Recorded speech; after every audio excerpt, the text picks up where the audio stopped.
Olá pessoal, boa noite, graça e paz do Senhor Jesus, amém? Estamos aí mais um culto de quarta-feira, nosso culto de oração e também compartilhar um pouco da palavra de Deus. E hoje nós vamos falar sobre um assunto espinhoso. Na verdade, ficou um pouco pior depois desse fim de semana. Eu tinha proposto falar sobre esse assunto semana passada, e aí agora no fim de semana os políticos deram uma endoidada, eu não sei o que eles andaram tomando lá em Brasília, e tá uma brigaceira desgramada, mas o fato é que hoje nós vamos conversar um pouquinho sobre cristão e política, igreja e política. Não sei por que eu escolho esses assuntos, porque isso aí é só para dar confusão, o pessoal briga comigo, depois fica bravo. Mas nós vamos conversar um pouquinho, eu acho que é propício, nós estamos em ano eleitoral e vamos lembrar um pouquinho a questão política, a questão da relação da igreja com a política. É sempre bom estarmos atentos, porque nesses últimos dias as coisas estão assim um pouco meio estranhas, diferentes, conturbadas, para não dizer problemático e bem feio. Mas vamos lá, vamos cada coisa no seu lugar. Antes de tudo, vamos fazer uma oração. Nós estamos aqui para orar a Deus também, para pedir que Deus abençoe as nossas vidas. Queria que você orasse pela nossa cidade. Nossa cidade enfrenta aí uma série, quase que um surto de casos do Covid-19. São várias pessoas diagnosticadas. Oh, Jesus!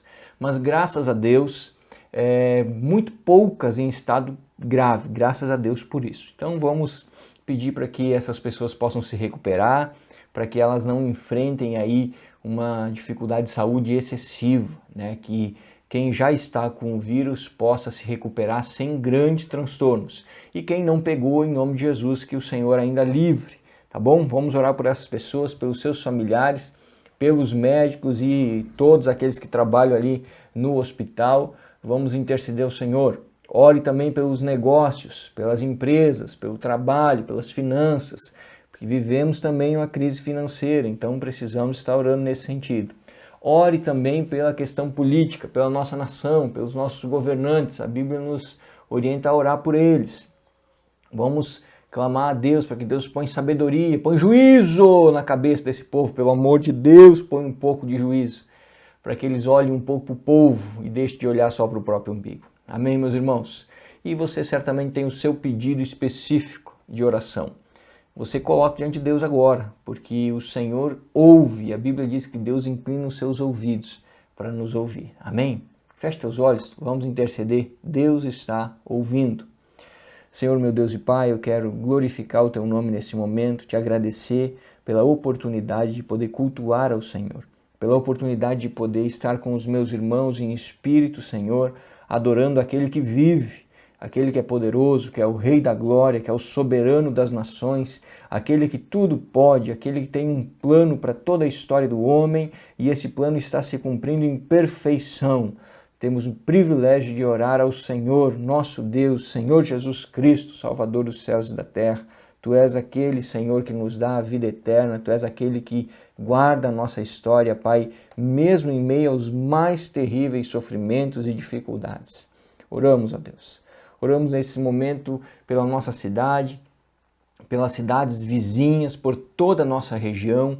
O Senhor sabe, Deus, que esse vírus chegou até aqui e que parece que os casos estão se multiplicando com uma rapidez absurda e isso tem deixado muitas pessoas apavoradas e a nossa oração vai no sentido que o Senhor acalme os corações.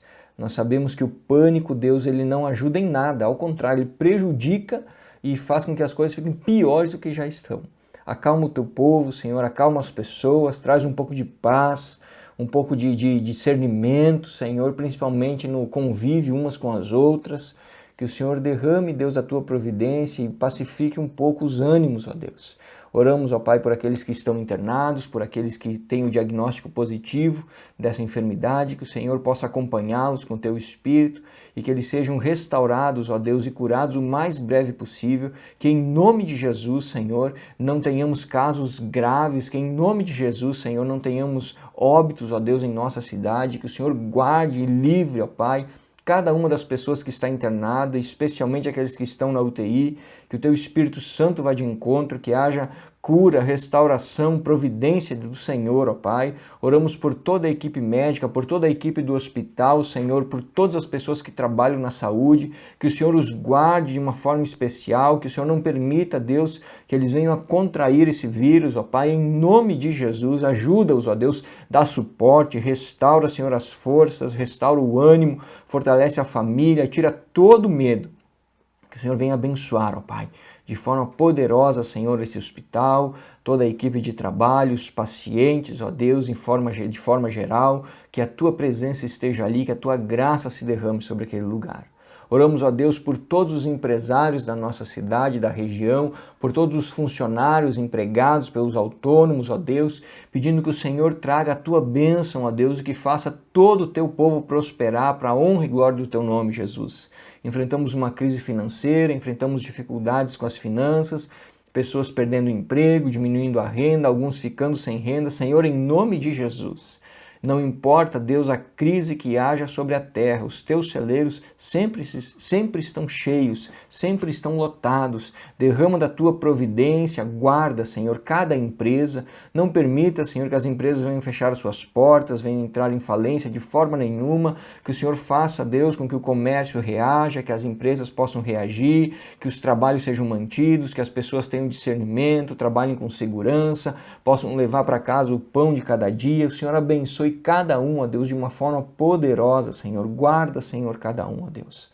Oramos, ó Deus, pela nossa nação, especificamente, Deus, no sentido dessa saúde, da economia, mas também, ó Pai, em relação aos nossos governantes. Senhor, parece que esse povo está meio louco, eles não estão se acertando, é uma brigaceira, todo mundo briga com todo mundo. Tem misericórdia, Deus, desse povo. Coloca no coração deles, ó Deus, a lembrança de que eles foram eleitos para governar o povo. Eles não foram eleitos para um projeto de poder deles. Eles foram eleitos para governar o povo, para ajudar o povo, para olhar pelo povo, ó Deus.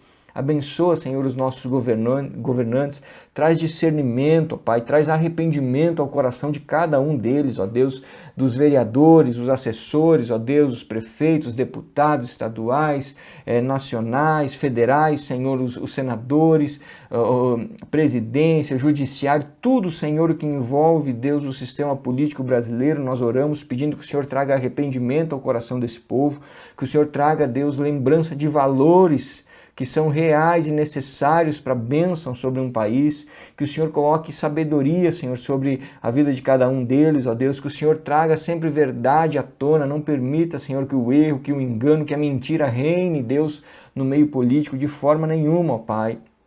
Abençoa, Senhor, os nossos governantes, que eles tenham juízo, cabeça no lugar, coração sentindo a necessidade do povo e que possam governar para o povo, Deus. Nós oramos pelos pedidos que também estão sendo feitos nesse momento, de cada família em específico, o que cada um precisa, o que cada um está agradecendo, o que cada um está suplicando na Tua presença.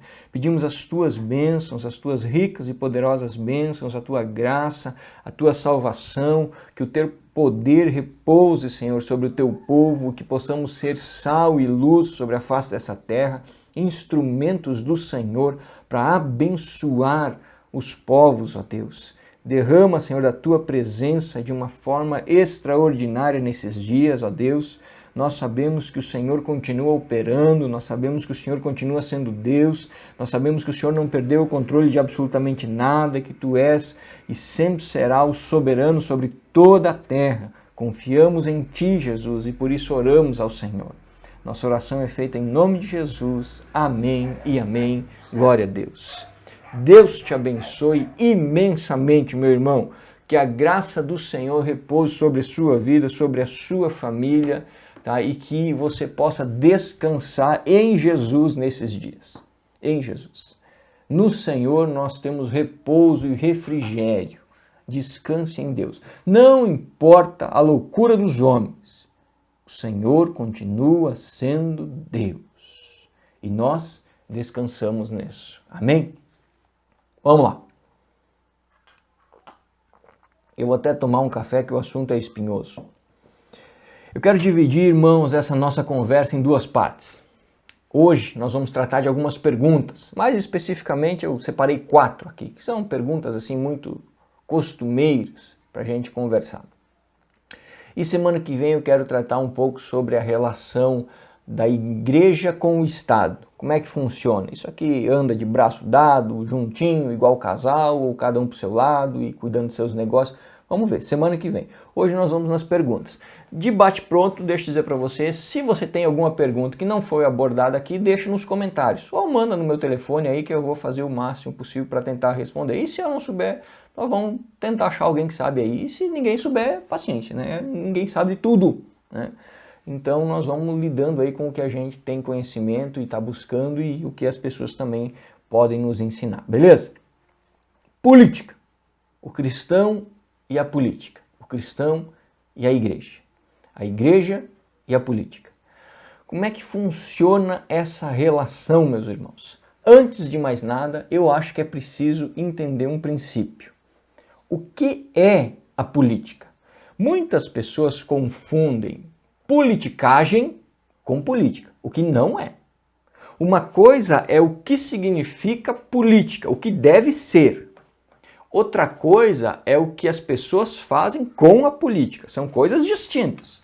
E eu não posso misturar. Infelizmente, nós olhamos e achamos que a política é uma coisa suja. Necessariamente não. Sabe por quê? Política significa arte ou ciência de governar.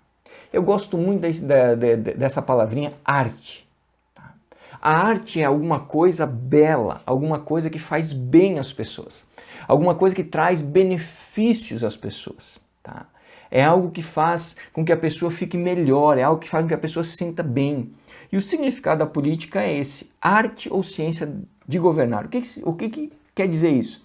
Quer dizer que a política deve existir para o bem das pessoas. Deve ser alguma coisa que faz bem às pessoas. Deve ser alguma coisa tratado de boas vistas, com algo como belo, algo que faz com que a vida das pessoas melhore, algo que faz com que todo o sistema de vida onde nós estamos inseridos fique muito melhor.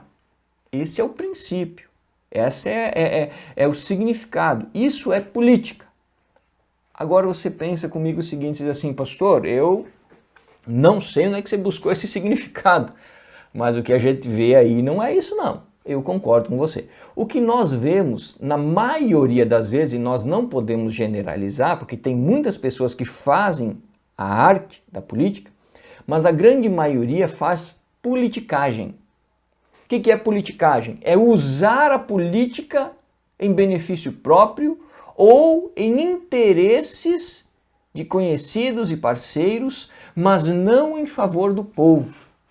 O que nós vemos, infelizmente, em grande medida no nosso país, na nossa nação, não é a arte de governar para o povo, mas é a arte de querer o melhor para si.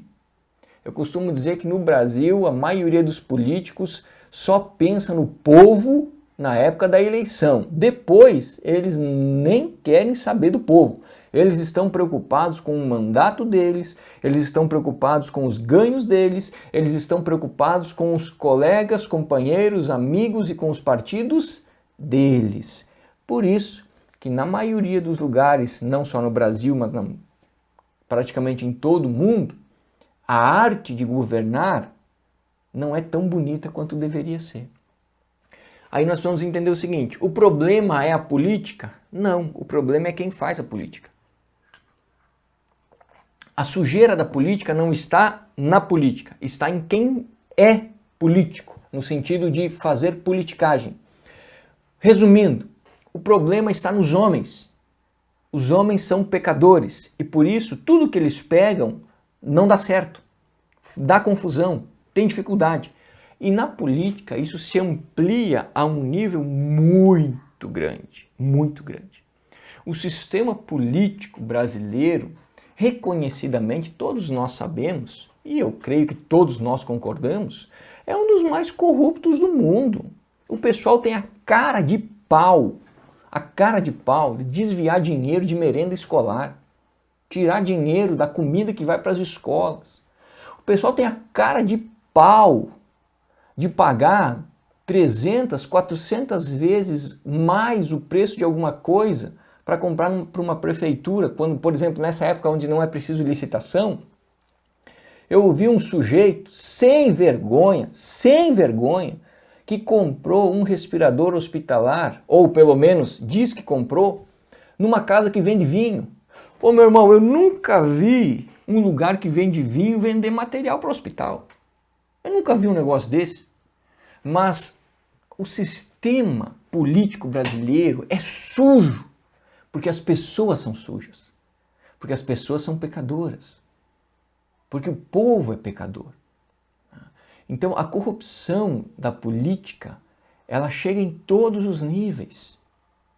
O Brasil é o país do jeitinho, dos compromissos com o amigo, com o fulano, dos favores, dos tapinhas nas costas. E isso, quando você leva para um sistema político, fica muito difícil, porque você não consegue cuidar do povo quando você tem tudo isso para ver. Você não consegue levar o bem ao povo como poderia levar quando você tem que retribuir favores, auxílios, tapinhas nas costas, ajudinhas. Você não consegue lembrar do povo. Mas, em suma, na nossa pergunta, o que é política? A política é a arte de governar. O problema é que na nossa nação, falando do Brasil aqui, eu não quero falar dos outros países, quero falar de nós, parece que os artistas que deveriam governar com essa arte não estão fazendo. Nossos políticos transformaram a arte de governar em um verdadeiro espetáculo de horrores. Você vê malas de dinheiro em apartamento, você vê num congresso de 500, 800 e poucas congressistas, quase a metade respondendo processo. Então, o que deveria ser bonito, o que deveria ser belo, o que deveria ser favorável ao povo, hoje, infelizmente, não é. E isso é triste, porque o povo sofre. Nós sofremos, todos sofrem. Pergunta número 2. A Bíblia fala sobre política? Todo mundo tem uma dúvida. Algumas pessoas dizem assim, não dá para misturar, não tem nada a ver. Bíblia é uma questão espiritual e não tem nada a ver com política. Necessariamente não. A Bíblia fala, e fala bastante. Se você pegar, por exemplo, o Antigo Testamento, você vai encontrar reis, cortes, governos, você vai encontrar intrigas políticas, você vai encontrar partidarismo, você vai encontrar guerras, exércitos. Tudo isso faz parte de um sistema político, tudo isso. A Bíblia retrata Deus como um governante, por exemplo, e ela fala de outros governantes, de reis e das suas ações, fala que alguns foram bons, outros foram ruins. Provérbios fala muito a respeito do governo, né? Por exemplo, ele diz, quando o justo governa, o povo prospera. Ele fala que o rei sábio, por exemplo, faz bem ao seu povo. Então a Bíblia fala sobre política. Nós vamos ver no Novo Testamento, por exemplo, um império que domina toda a extensão conhecida da época, era o Império Romano, e Jesus é julgado nesse sistema político. O julgamento de Jesus foi um julgamento político. Ele não era culpado. Mas Pilatos era político. E como Pilatos era político, ele não queria ficar mal com ninguém. Então ele pensa o seguinte, bom, se eu libertar esse sujeito, não cometeu crime nenhum. Mas se eu libertar esse sujeito, o povo que está aqui na rua em Jerusalém agora gritando crucifica, vai vir para cima de mim. E eu não quero isso, eu quero me livrar disso, eu quero continuar tranquilo, político, eu quero ficar na boa. Então, se eu crucificar esse Jesus, um que morre, 2 ou 3 vão reclamar, mas a maioria não reclama. Crucifica o homem, entendeu? Vocês querem, vocês se livram, né? Pilatos era político, governador romano. Você vê Paulo lidando com o Império Romano, foi preso, apelou para César, foi para Roma para ser julgado. Você vê toda uma questão política. A Bíblia fala sobre política, sim, tanto no Antigo quanto no Novo. A ideia de que a Bíblia não relata nada a respeito da política é enganosa, ela fala. Agora, eu preciso entender o que ela fala, o contexto que ela está falando e por quê e como está falando. Eu não posso simplesmente pegar 1 ou 2 versículos e sair jogando à torto e à direita dizendo X e Y. Não é bem assim. Preciso ter um cuidado na interpretação e na compreensão do texto, tá bom? Mas, nossa segunda pergunta, sim, a Bíblia fala sobre política. Essas duas foram leves, mas vamos começar a entrar nas mais espinhosas. Terceira, a igreja deve se envolver na política?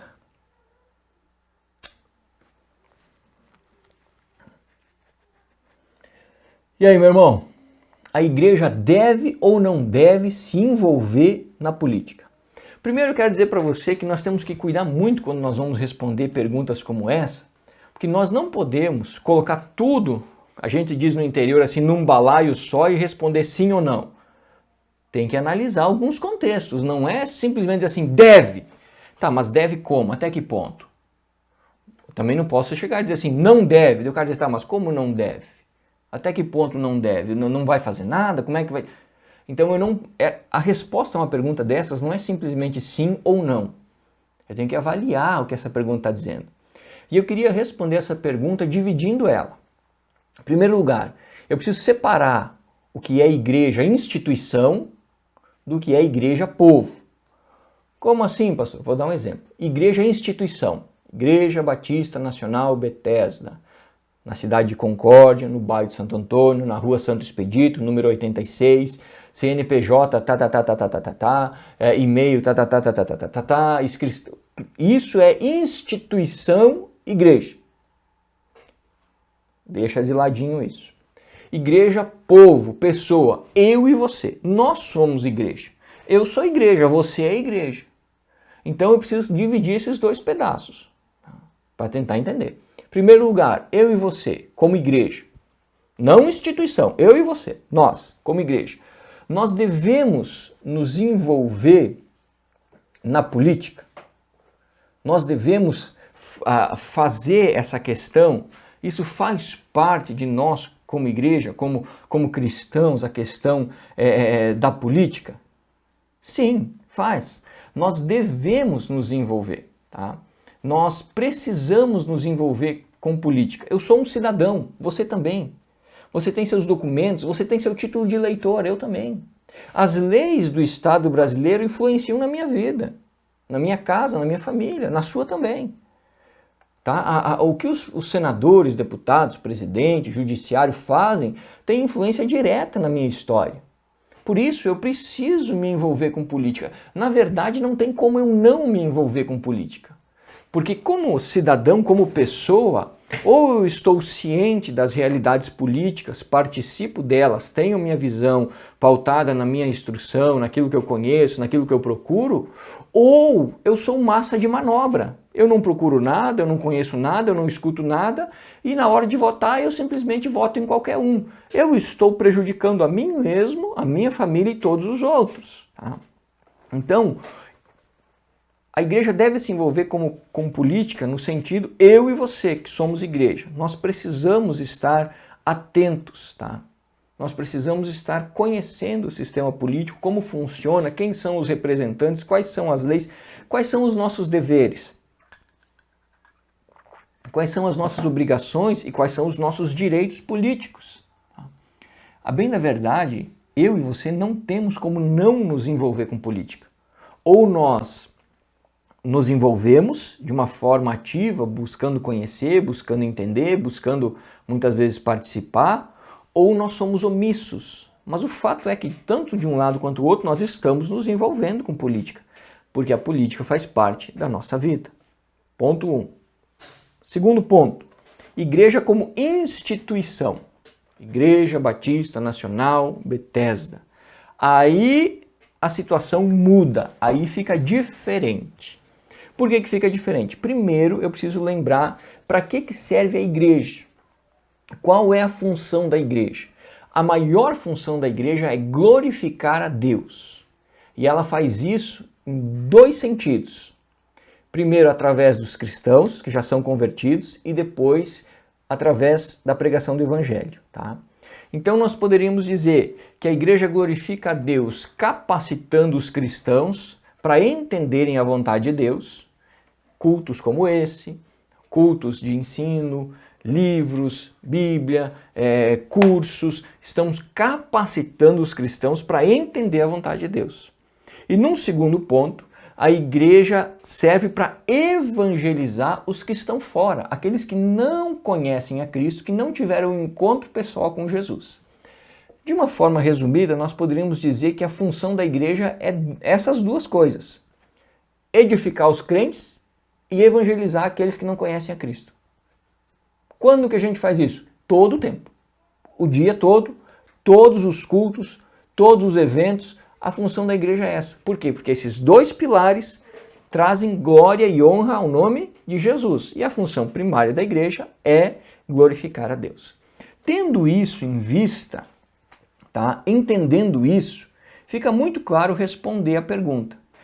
Não é papel da igreja, instituição, fazer política.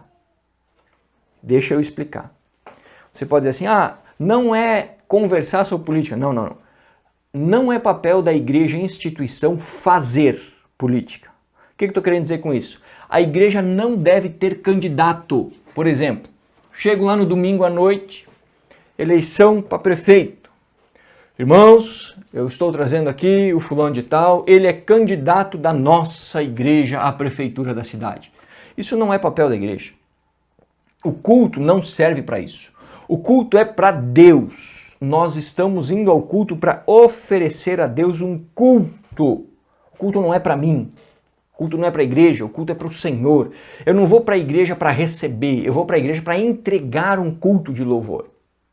Então não é papel da igreja ter um candidato. Nós temos aqui o irmão fulano de tal e ele é candidato da igreja. Não. Ele se candidatou, ele vai disputar o pleito eleitoral. A igreja não deve se comprometer com a candidatura ou com a posição política de ninguém. Por quê, irmãos? Porque a igreja tem um compromisso com o Senhor Jesus. E isso não pode levar a igreja a ter compromisso com outros. A igreja tem um compromisso com Cristo. E não com deputados, senadores, governadores, prefeitos, vereadores, presidentes, ministros e tudo essa gama de gente que tem. É gente demais da conta, pelo amor de Deus, para nós sustentar. Mas vamos passando. Então, a igreja como instituição não deve fazer política. Ela não deve fazer campanha eleitoral. Vote no candidato X. Meu irmão, eu quero dizer para você que você tem que votar no candidato Y. Fulano é o candidato da igreja. Tá ali atrás na igreja os santinhos.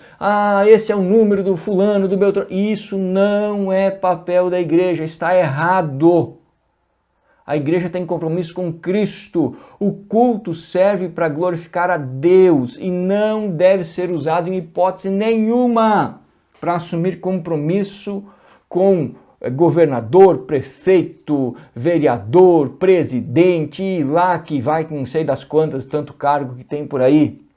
A instituição igreja não deve assumir compromisso com nenhum cargo político, da mesma maneira que ela tem que cuidar muito com relação à troca de favores. É exatamente isso. Opinião pessoal minha. Respeito divergências. A igreja não deve pedir nada para o governo. Traz uma carga de brita para o estacionamento. Nós precisamos de um terreno para ação social. Não.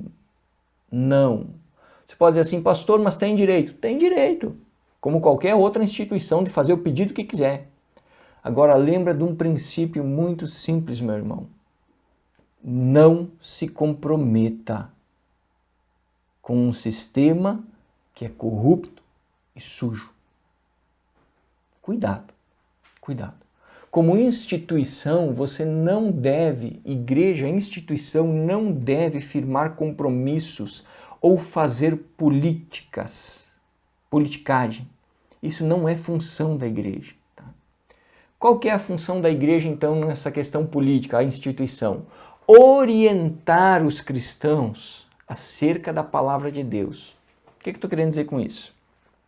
Eu estou querendo dizer com isso que a igreja tem a função de orientar os seus membros acerca da política em relação à palavra de Deus, ao mundo.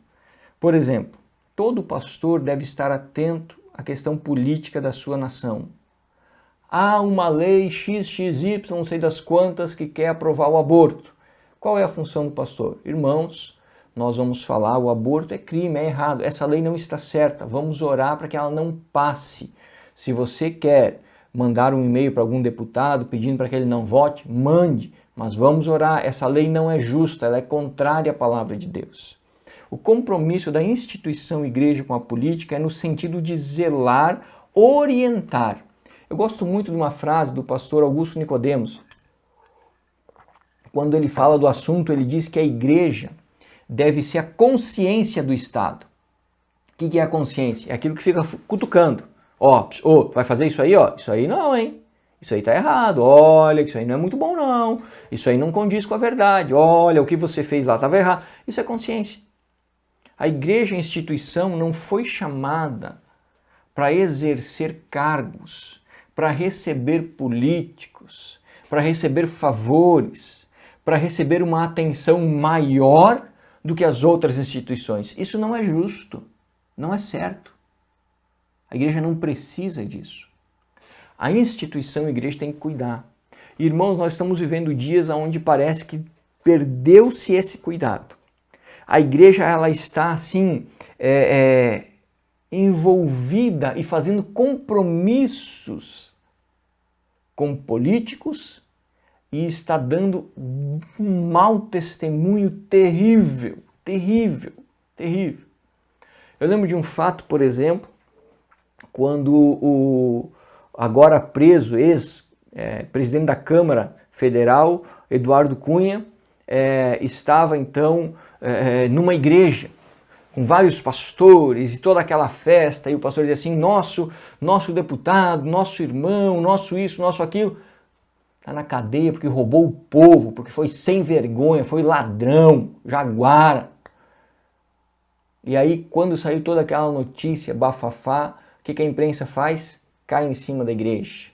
Porque parece que tinha entrado uma verba para a igreja e ninguém sabe onde é que foi essa verba, não tem nota fiscal, não tem nada. A instituição igreja não deve assumir compromisso com ninguém mais a não ser com Cristo Jesus.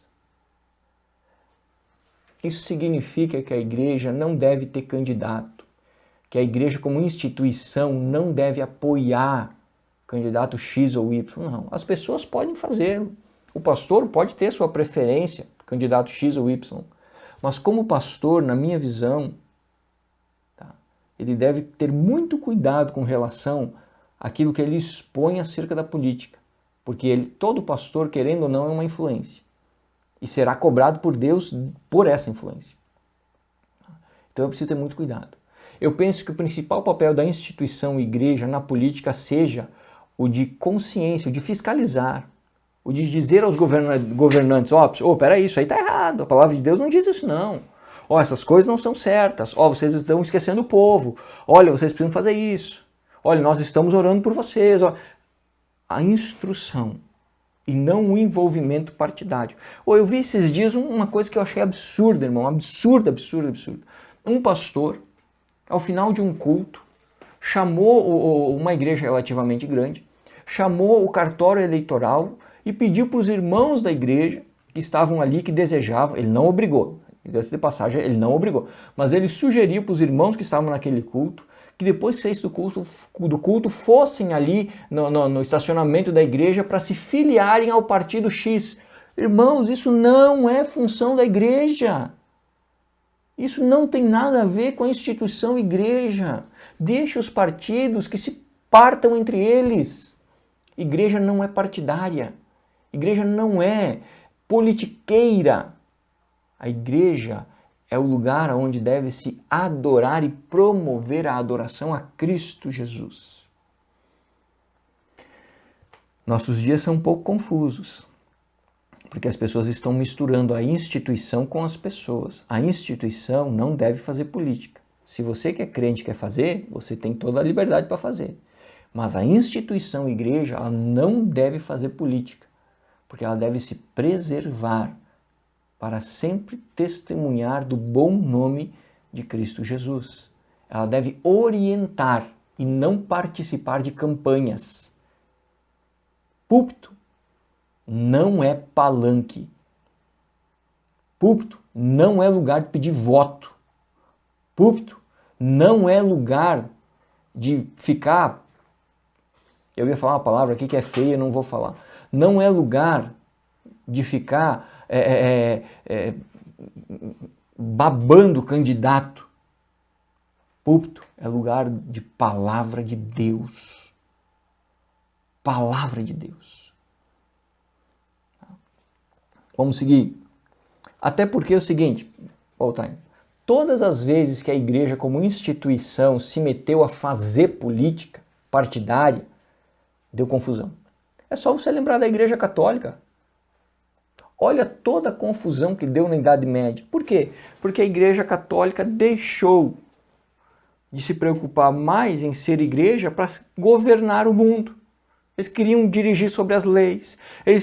Virou a bagunça que virou, uma confusão, um mau testemunho absurdo.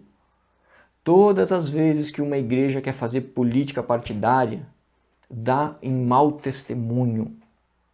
Fica feio, sobra mancha e lama para o nome de Jesus. E essa não é a função da igreja. Não é a função da instituição. Tá? Então, seguindo. Quarta pergunta. O cristão, eu, Cristiano Poleto, você, João, Francisco, sei lá quem está vendo aí. O cristão pode ser político? Ele pode se candidatar a um cargo público? Mais uma vez, eu não posso simplesmente dizer sim ou não. Eu preciso vasculhar um pouco aqui, não posso colocar tudo no mesmo balaio. Tá? Então vamos dividir. Eu quero dividir em duas partes, cristão e pastores. E eu acho muito interessante fazer essa divisão. Então vamos lá, o cristão pode ser político?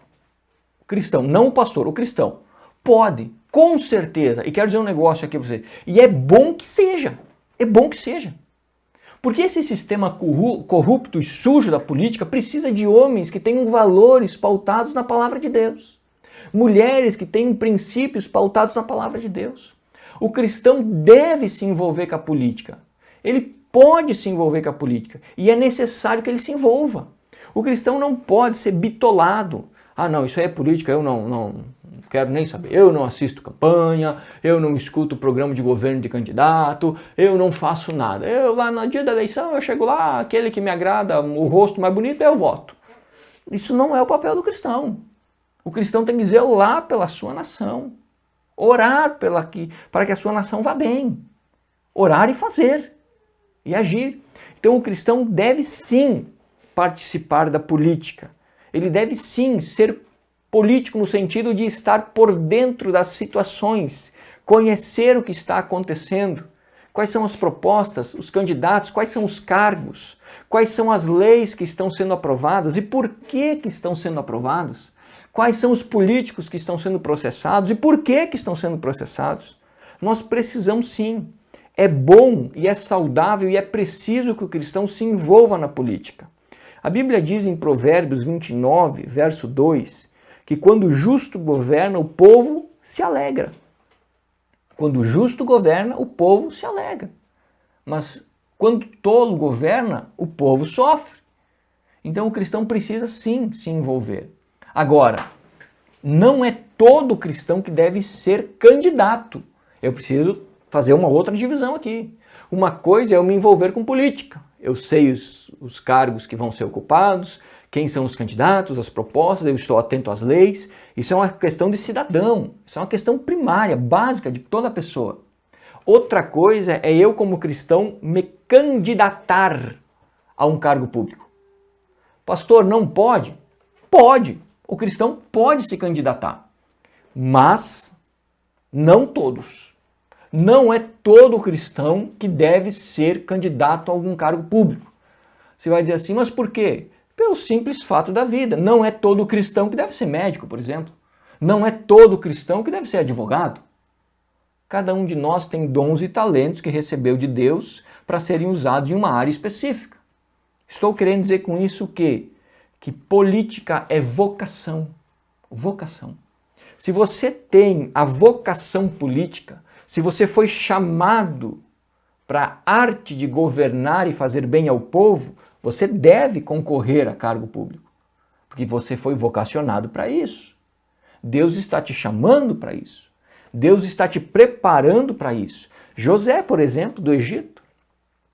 Deus preparou José desde moço até que ele fosse governador do Egito. José nasceu para aquilo, ele foi vocacionado para aquilo. Tudo que ele passou na vida o levou para aquele momento.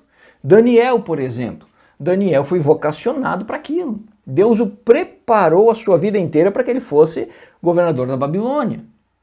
Então, é preciso ter vocação política para querer concorrer a cargos. Não adianta simplesmente, eu sou alguém conhecido na cidade. Alguém conhecido na cidade, então eu tenho chance de ser eleito, vou me candidatar. Não é assim, irmãos. É uma coisa muito séria para ser levada no oba-oba. Eu tenho vocação para isso. Eu entendo o que é política e o que eu vou precisar fazer e suportar para ser político. Esse é o meu chamado, é o que Deus está me chamando para fazer? Eu preciso fazer essas perguntas. Segundo, é preciso ter preparo. Eu não posso ser político sem ter preparo. É preciso ter um conhecimento básico para exercer corretamente a função. Não basta simplesmente ter um monte de gente que vota em você. Você entra lá e vai fazer o quê? Se você não tem noção das leis, se você não tem noção do sistema, como funciona, se você não tem noção do que é o seu papel, entendeu? É mais ou menos a propaganda do Tiririca, lembra? Tiririca diz assim, você sabe o que um deputado federal faz? E ele dava uma risadinha e dizia assim, não, ele dizia, nem eu, vote em mim que quando eu chegar lá eu descobrir eu te conto. Ora, tenha santa paciência. Não é assim que funciona. Não pode ser assim. Você tem que ter um mínimo de preparo. Se você pegar Daniel, ele foi preparado para aquilo que ele ia fazer. José, ele foi preparado para aquilo que ele ia fazer. Política não é lugar de aventureiros, porque a função é muito importante. Não dá para se aventurar na vida do povo. É preciso preparo. Terceiro lugar, é preciso ter desejo de servir ao povo em sua totalidade. Engana-se quem pensa que vai entrar ou que deve entrar na política para cuidar do grupo X ou Y. Negativo. Se você é político, você deve a responsabilidade de cuidar do povo, inclusive daqueles que não gostam de você e que você não gosta deles, porque fazem parte do povo. Essa ideia absurda e que está fazendo tão mal ao país de que não, eu cuido do meu grupo. Então, se o meu grupo são os agricultores, eu cuido do meu grupo. E o pessoal que trabalha com transporte que se exploda, eu cuido do meu grupo. Não é assim. Não pode ser assim. É óbvio que você vai ter os seus interesses e os seus projetos voltados mais ao seu grupo, porque é o que você conhece. Agora, você não pode estar lá só para eles. Você foi eleito para toda a comunidade, para todo o povo. Inclusive para ajudar e fazer bem as pessoas que não votaram em você, que votaram no candidato contrário. É preciso ter essa noção de que você vai estar lá por todo o povo e para todo o povo. E quarto, é preciso estar disposto a sofrer. Sofrer. Talvez você pense comigo assim, pastor, o que é isso? Por que sofrer? Pelo simples fato que antes de você ser político, você é cristão. E os seus princípios e o seu compromisso com Jesus são inegociáveis. Não importa o que aconteça. Lembra de Daniel na cova dos leões? Daniel era político. E um hábil político. Um excelente político. Um cara assim extraordinário. Mas antes de ser político, Daniel era um homem que tinha compromisso com Deus. E o rei edita uma lei. Quem não orar a mim vai morrer na cova dos leões.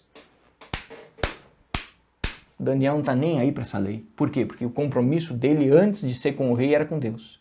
Daniel vai lá, ora ao Senhor, soldados prendem Daniel, jogam ele na cova dos leões. Lembra dos amigos de Daniel e a fornalha? Todo mundo no vale, aquela multidão. O rei faz uma estátua linda dele mesmo, adoração a ele mesmo. E o rei diz assim, olha, todo mundo tem que dobrar o joelho na minha estátua. Todo mundo dobra, de repente naquela multidão se vê 3 jovens de pé. E o rei diz assim, chama esses caras aqui, chama aqui. Escuta, por que vocês não dobraram o joelho? Aqueles meninos dizem assim, nós não vamos fazer isso não. Nós só nos dobramos diante de Deus. Nós não vamos nos dobrar diante de estátua nenhuma. Ele diz assim, vocês sabem que eu vou jogar vocês na fornalha? E aqueles meninos dizem assim, o senhor pode fazer o que o senhor quiser. Se o nosso Deus quiser nos livrar, amém. Se não, amém também. Nós não vamos dobrar o joelho. O rei manda aquecer a fornalha, joga aqueles jovens lá dentro. se você quer se candidatar a cargo público, entenda que você precisa estar disposto a sofrer injúrias, acusações, retaliações, ataques. Por quê? Porque antes de você ter compromisso com um partido, antes de você ter compromisso com um cargo, antes de você ter compromisso com uma função, você tem compromisso com Cristo, que deu a vida para salvar você. E diante disso, prepare-se. Porque certamente, se você vai se candidatar e vai ser eleito, você vai sofrer. Porque você tem a obrigação de preservar os seus princípios. E o sistema vai te atacar. O mundo vai te arrebentar. Eles vão bater. Eles vão bater. E vão bater muito. Porque eles vão querer que você se corrompa. Eles vão querer que você dê jeitinho. Eles vão querer que você entre nos esquemas para ajudar o partido, para fazer... Você tem compromisso com Cristo, com Jesus. Mas a resposta é sim, o cristão pode ser político. Ele pode se candidatar. Alguns. Por exemplo, se você é ganancioso, não se candidate. Porque certamente você vai roubar. Se você tem problema com o poder, se você quer ser mais que os outros, se você quer ser reconhecido, se você quer ter um título, não se candidate. Porque você vai se tornar orgulhoso, soberbo e vai tratar as pessoas mal. Você vai achar que tem um rei na barriga. Se você deseja algum ganho pessoal antes do ganho comunitário, não se candidate. O que eu estou dizendo? Eu vou me candidatar porque o salário é bom. Não faça isso. Não faça isso. Você deve entrar na política não pelo que você vai ganhar, mas pelo que você está disposto a entregar. Porque a política é a arte de fazer o bem para o povo, não sugar o povo. Não se entra na política porque vai ganhar um salário. Não se entra na política porque vai ganhar um nome, um título. Não se entra na... Não. Se você deseja alguma coisa da política, antes de entregar, não se candidate. Porque senão você vai envergonhar o nome de Jesus. Você vai jogar lama no nome de Cristo, nosso Senhor e Salvador. E então, agora nós entramos na última. Eu separei, lembra? Cristãos e pastores. Por que eu separei? Porque hoje a situação está um pouco assim, diferente. Você tem pastores que são presidentes de partido político. Você tem pastores senadores, pastores deputados, pastores vereadores, pastores prefeitos, pastores deputados estaduais, pastores que são dirigentes da secretários de saúde, de fazenda, de não sei o que, não sei das quantas. Você tem pastor em tudo quanto é sistema político. Infelizmente. Vou deixar a minha opinião e quero ser bem taxativo nisso. Pastores podem concorrer a um cargo público ou exercer uma função pública? Não! De jeito nenhum! Nunca! Jamais! O meu voto não ganho, nem se for meu filho ou minha filha. De jeito nenhum! Não ganha. Pastor não foi chamado para se candidatar. Pastor não foi chamado para ser deputado, vereador, senador, secretário de saúde, estado da fazenda, o raio, a quatro. Não! Pastor foi chamado para uma santa vocação de pastorear a igreja de Jesus. Abra sua Bíblia comigo em 1 Pedro, capítulo 5, do versículo 1 ao 4. Nós vamos ler qual é a função do pastor, o que Deus espera do pastor e o que o pastor deve zelar para fazer. 1 Pedro, capítulo 5, versículo 1 ao 4. E agora uma palavra aos presbíteros. É a mesma coisa que pastor. Em seu meio. Eu, que também sou presbítero, testemunhei os sofrimentos de Cristo e também participei de sua glória quando ela for revelada. Participarei da sua glória quando ela for revelada. Agora olha assim. Assim peço-lhes que cuidem do rebanho de Deus, que Deus lhes confiou com disposição, e não de má vontade. Não pelo que lucrarão com isso, mas pelo desejo de servir a Deus. Não abusem de sua autoridade com aqueles que foram colocados sob seus cuidados, mas guiem-nos com seu bom exemplo. E quando vier o grande pastor, vocês receberão uma coroa de glória sem fim. Essa é a função do pastor. A função do pastor é ser o exemplo do rebanho, é guiar o povo para perto de Deus. A função do pastor é cuidar do povo na sua vida espiritual.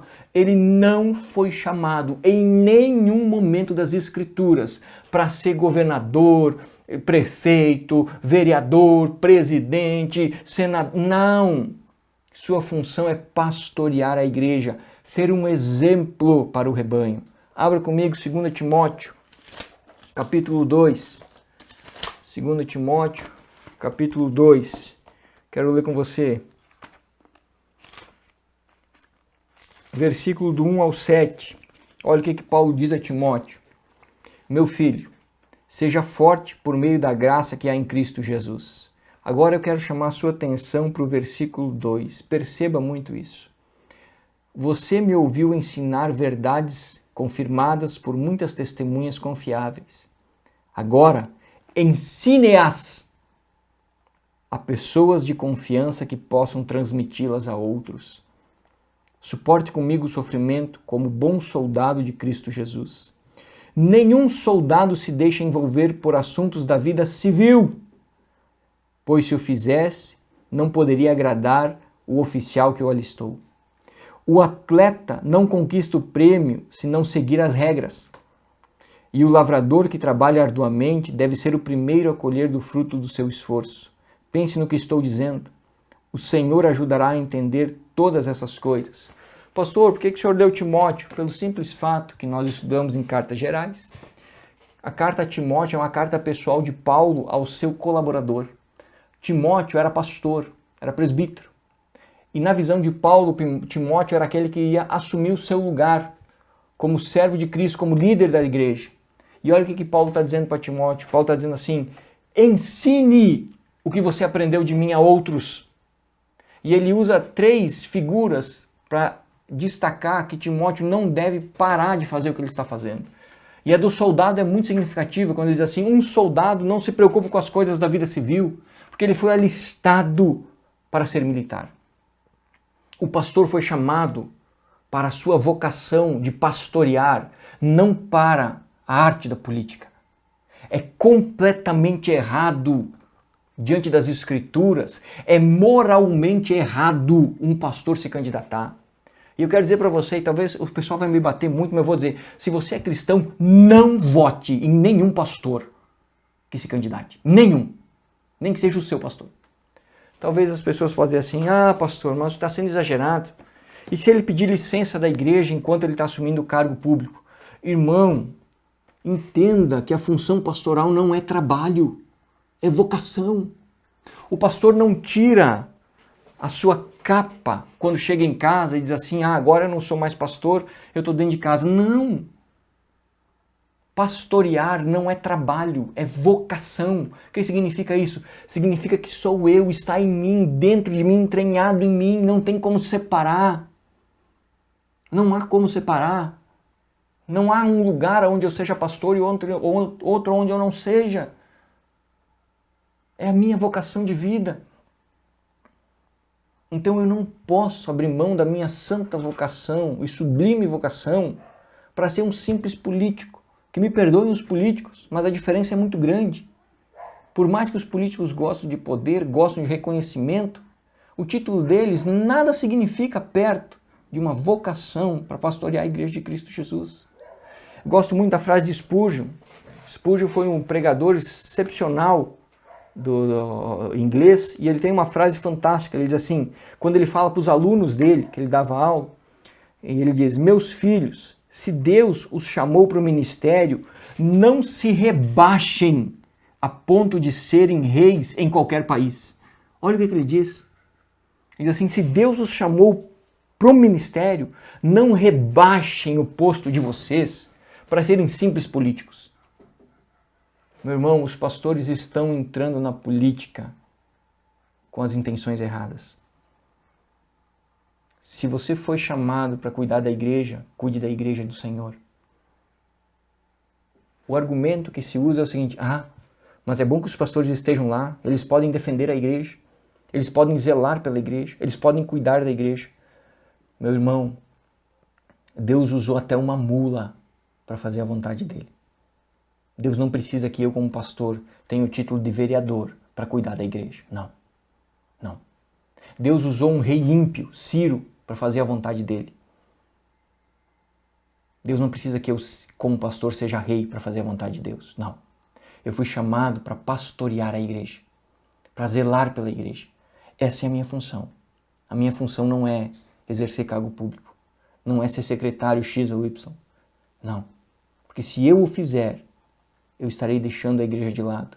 E eu estarei descumprindo aquilo que fui chamado para ser. Essas são as 4 perguntas, tá, que nós olhamos hoje. Certamente tem muitas. E certamente você deve discordar com a maioria do que eu coloquei aqui, irmãos, talvez. Mas o fato é que tudo que eu coloquei aqui, eu encontro respaldo na palavra de Deus. Você tem todo o direito de discordar de mim. Mas estude a palavra de Deus. Sabe por que eu estou dizendo isso? Porque política é quase um vício. As pessoas, elas quando se apaixonam pela política, elas parecem que são dominadas por aquilo e elas não se tornam racionais, elas não se tornam equilibradas. Elas são extremistas. Cuidado, cuidado. Exerça a sua cidadania, a sua vida política, mas lembre-se que antes o seu compromisso é com Deus.